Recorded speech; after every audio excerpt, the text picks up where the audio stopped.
দর্শক আপনারা একটু সাথে থাকেন। এই জাল কি জন্য বাইরে বাইরে করতেছে আমরা একটু বিষয়টা দেখবো।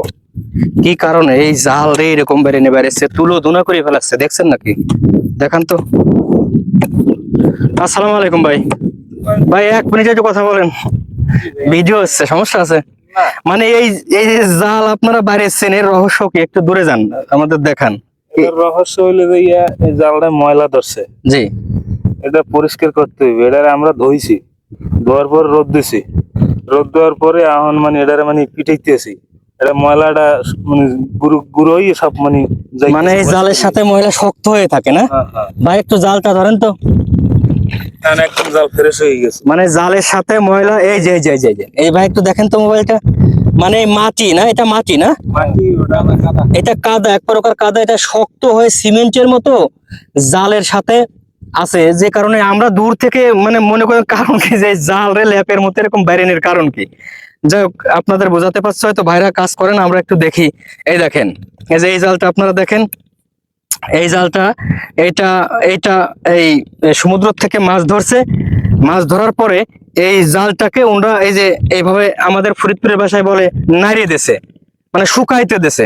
তো যখন জালটা শুকায় যাচ্ছে, ভাই আমার দিকে ধরেন, যখন জালটা শুকায় যাবে তখন এই দেখেন, এখন একটু আসেন, এখন একটু আসেন, এই দেখেন এই জালে যেরকম সিমেন্টের মতো এই যে এই ধরনের এই মাটি থাকে। এই মাটিগুলা এই দেখেন, এই যে আর্ধেক দিলে পারেও যাইতে চায় না, তখন তারা কি করে, জালটাকে এক জায়গায় করে, এক জায়গায় করে এই জালটাকে একটু বাইরে বাইরে দেখেন ভাই, ওই দেখেন, ওই যে ভাইরা ওই যে বাইরেছে, ওইভাবে দুইজনে এই বাড়ি দেওয়ার ফলে জালটার সমস্ত মাটি একেবারে ধুয়ে মানে পড়ে যায়। পড়ে যাওয়ার ফলে এটা পরিষ্কার হয়ে যায়। তখন এই জাল নিয়ে তারা আবার সাগরে মাছ ধরতে যায়। মানে বিষয়টা আমার কাছে রহস্যময় মনে হচ্ছিল। আমি অনেক দূর থেকে দেখছি, এই জাল বেড়ে বেড়ে দেখছি। তো আপনাদেরকে একটু জানাই দিলাম যে আপনারা যদি কেউ আসেন কুয়াকাটা, যদি দেখেন সমুদ্র পাড়ে এইভাবে কোনো জেলে এই বাইরে বাইরে করতেছে, এটা নিয়ে আতঙ্কিত হবেন না। তারা আসলে এই জন্যই এই জালটা বাইরে বাইরে করে। ভাই এই জালে কি মাছ ধরে? এটা চিংড়ি মাছ, পোয়া মাছ। চিংড়ি মাছ। চিংড়ি মাছ কি সাইজ হয় আপনার হাতে একটু দেখান তো। তো টাইগার চিংড়ি, মানে এই যে এই সাবির সাইজ, এই সাইজ। তো আপনারা এই এক নৌকায় কয়জন লোক কাজ করেন? 3 জন 4 জন 2 জন। 3 জন, 3 জন 4 জন 2 জন। তাতে এই একদিনে জাল কয়বার ফেলাইতে পারেন আর উঠাইতে পারেন? আমাদের এই জাল মনে করেন যে 7-8 দিনের লেগে মানে একবারই ফেলানি হয়।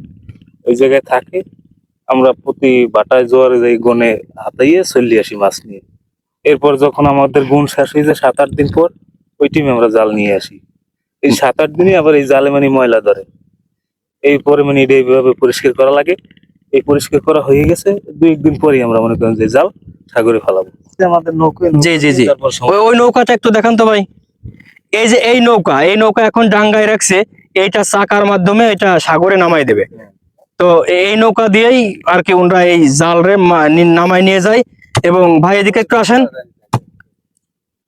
সাগরে নামাই নিয়ে যায় এবং 7 দিনের জন্য। মানে ওইখানে আপনারা খাওয়া দাওয়া কিভাবে করেন এই 7 দিন? 7 দিন বলতে আমাদের জাল 7 দিন 8 দিন নৌকা থাকে, কিন্তু আমরা ডেলি 3 বার 4 বার যাই, যান আবার আসেন। মাছ আপনাদের নিয়ে। বাসা কি পাশেই? হ্যাঁ। ও আচ্ছা আচ্ছা, ঠিক আছে ভাই, ভালো থাকবেন। আপনার নাম? আমার নাম মোহাম্মদ সাইদুল ইসলাম। সাহিদুল ইসলাম। সাহিদুল ইসলাম ভাই, এই এই জায়গাটার নাম কি? এটা হলে এক নাম হলে চর গঙ্গামতি, আর অপর নাম বলে কাউয়ার চর। এটা হচ্ছে এটা হচ্ছে কাউয়ার চর। মানে এটা ওই আমাদের যে কি বলে কুয়াকাটা, কুয়াকাটা যারা আসবেন এই কাউয়ার চরে আসলে পরে আপনারা ওই জেলে ভাইদের দেখতে পারবেন, তারা মাছ ধরাধরি করতেছে। এই এই দৃশ্যগুলো আর আপনারা দেখতে পারবেন বাস্তবে। ঠিক আছে ভাই, ক্যামেরাম্যান ভাই, তো আজ এই পর্যন্তই। ভালো থাকবেন এবং বাকি ভিডিও দেখার জন্য আমাদের এই পেজটাকে এবং ইউটিউব চ্যানেলটাকে লাইক দিয়ে রাখেন।